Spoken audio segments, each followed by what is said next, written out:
सभी साथियों को नमस्कार और स्वागत है आपका सारथी पाठशाला में। आज हम लोग निकट भविष्य में आयोजित होने वाली यूपी टेट परीक्षा 2026 के संदर्भ में बात करने वाले हैं संस्कृत विषय के एक अति महत्वपूर्ण नाटक अभिज्ञान शाकुंतलम की। अभिज्ञान शाकुंतलम का हम संक्षेप में परिचय देखते हैं। तो परिचय में सबसे पहले हम बात करते हैं कि अभिज्ञान शाकुंतलम नाटक के लेखक कौन है, रचयिता कौन है। तो इसके रचयिता है महाकवि कालिदास। ये किस विधा की रचना है? तो नाटक विधा की रचना है ये। और अगर इसमें पूछा जाता है अंक कितने हैं, तो ये 7 अंकों का नाटक है। ठीक है, 7 अंक हैं इस नाटक में और इसके रचयिता हैं महाकवि कालिदास। अगर इसके रस की बात की जाए तो इसमें जो प्रधान रस है वो कौन सा है? श्रृंगार रस। और श्रृंगार रस के इसमें दोनों पक्ष मिलते हैं, संयोग श्रृंगार और वियोग श्रृंगार। कथानक जो है वो राजा दुष्यंत एवं शकुंतला का इसमें परस्पर प्रेम, विरह एवं पुनर्मिलन का वर्णन किया गया है।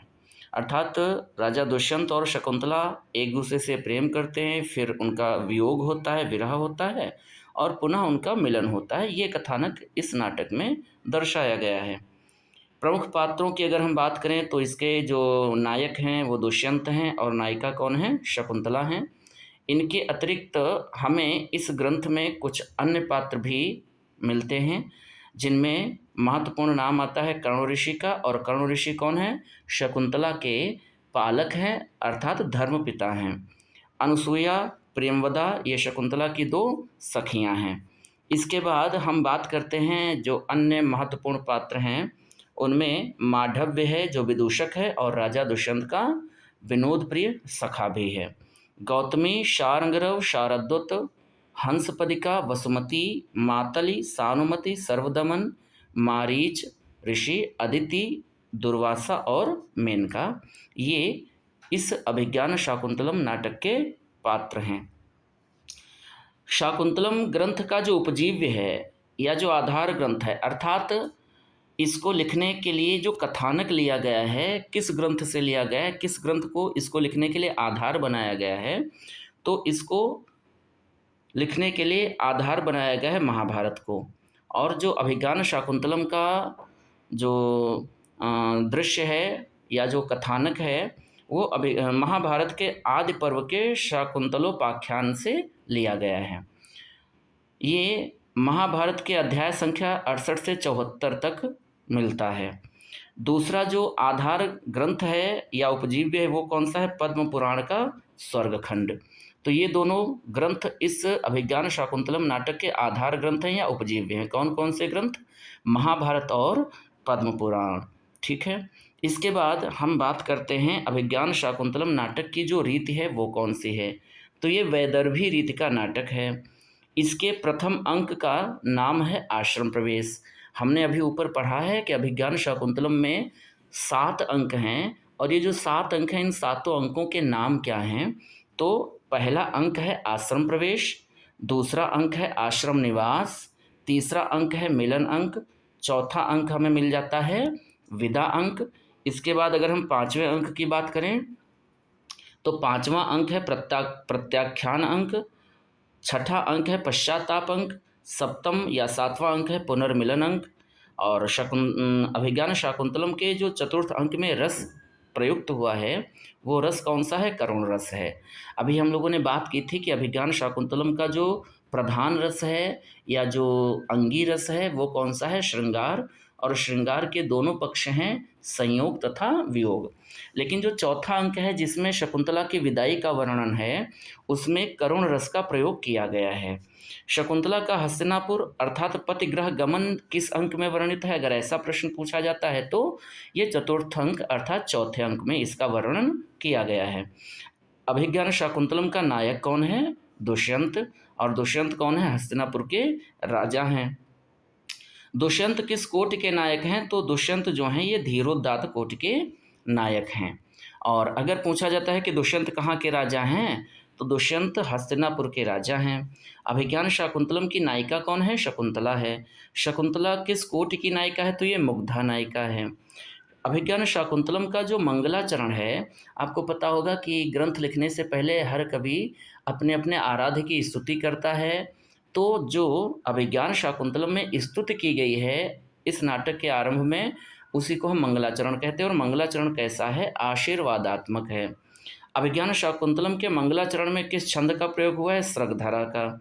और अगर पूछा जाता है कि अभिज्ञान शाकुंतलम के मंगलाचरण में किसकी स्तुति की गई है, तो अष्टमूर्त शिव की स्तुति की गई है, अर्थात भगवान शिव की स्तुति यहाँ पर की जाती है।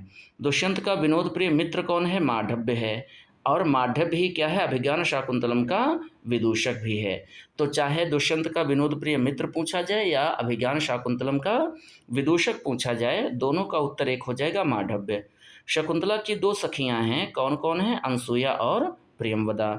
शकुंतला के माता पिता अगर पूछे जाते हैं तो मेनका अप्सरा और ऋषि विश्वामित्र शकुंतला के जन्मदाता माता पिता हैं। किंतु शकुंतला का पालन पोषण किसने किया है? पालक कौन है या धर्म पिता कौन है? तो ये हैं महर्षि कर्ण। ठीक है। महर्षि कर्ण के दो प्रमुख शिष्य हैं, उनके नाम हमें मिलते हैं शारंगरव और शारद्वत। दुष्यंत और शकुंतला का विवाह किस विधि से हुआ है? बड़ा महत्वपूर्ण प्रश्न है। तो ये हुआ है गांधर्व विधि से। शकुंतला को किसने शाप दिया? तो ऋषि दुर्वासा ने शाप दिया था। शकुंतला को जब राजा दुष्यंत अपने राज्य हस्तिनापुर वापस चले जाते हैं और शकुंतला को ये वचन देकर जाते हैं कि हम आपको अपने राज्य पहुंच करके यथाशीघ्र वहाँ बुला लेंगे, किंतु बहुत दिन हो गए लेकिन शकुंतला का कोई भी कुशल क्षेम राजा दुष्यंत के द्वारा नहीं लिया जाता है। तो शकुंतला दुष्यंत की यादों में खोई बैठी हैं और वहीं पर दुर्वासा ऋषि के आगमन को जान नहीं पाती हैं, जिसके कारण दुर्वासा ऋषि के द्वारा शकुंतला को शाप दिया जाता है कि जिसकी यादों में तुम इतना लीन हो कि द्वार पर आए अतिथि को नहीं पहचान पा रही हो, वो तुम्हें याद ही नहीं करेगा।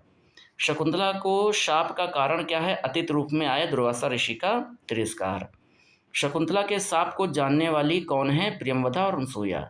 राजा दुष्यंत की यादों में शकुंतला लीन है और उनको दुर्वासा के द्वारा शाप दिया जाता है, किंतु इस घटना को आश्रम में केवल दो ही लोग जानते हैं, किसी और को नहीं पता। यहाँ तक कि शकुंतला भी इस शाप की घटना को नहीं जानती है और ये घटना केवल दो लोगों को पता है, प्रियंवदा और अनसुया को।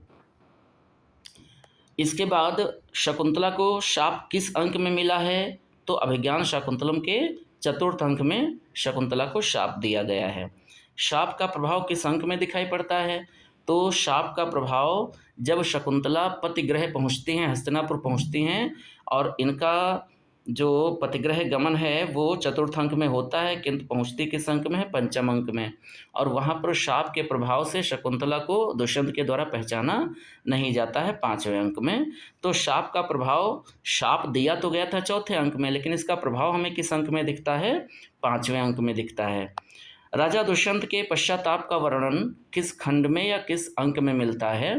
तो राजा दुष्यंत के पश्चाताप का वर्णन हमको मिलता है षष्ठ अंक में, अर्थात छठे अंक में।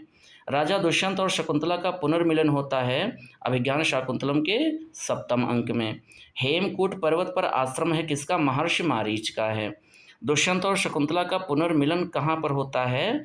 तो इनका पुनर्मिलन हेमकूट पर्वत के मारीच आश्रम में होता है। शकुंतला की मुद्रिका प्राप्त होती है धीवर मछुआरे को। दुष्यंत और शकुंतला के पुत्र का नाम क्या है? सर्वदमन, जिसको हम भरत के नाम से भी जानते हैं। और इस प्रकार अंततः इस अभिज्ञान शाकुंतलम का जो भी महत्वपूर्ण पात्र थे और जो अंक थे वो हम समझ चुके हैं। और अगर अंतिम प्रश्न जैसे दिया है, अभिज्ञान शाकुंतलम का प्रारंभ किससे होता है? तो नांदी पाठ से होता है। तो ये महत्वपूर्ण कुछ तथ्य थे अभिज्ञान शाकुंतलम के, और उम्मीद करते हैं कि ये तथ्य आपको भली भांति समझ में आए होंगे और यहाँ से जो भी महत्वपूर्ण प्रश्न पूछे जाएंगे वो आप निश्चित रूप से कर सकते हैं। इस क्लास को अंत तक देखने के लिए आपका बहुत बहुत धन्यवाद। हम पुनः मिलते हैं एक नए टॉपिक के साथ नेक्स्ट वीडियो में। तब तक आप पढ़ते रहिए, अपना ध्यान रखिए। बहुत बहुत धन्यवाद। नमस्कार।